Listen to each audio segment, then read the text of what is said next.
Predvsem bom rekel, da ključno mogoče na začetku je bilo to, da smo mi prodajali produkte, ta moment pa bolj prodajamo izkušnjo oziroma bolj darila kot taka.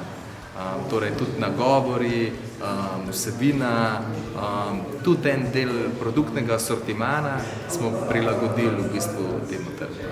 Na začetku sem si, tudi naš trg je bil tako, ljudje so kupovali v bistvu tehnično robo prek spleta, torej telefone, računalnike in podobne stvari in logično tam fotografija ni toliko pomembna, ali pa pač nek video kreativni del.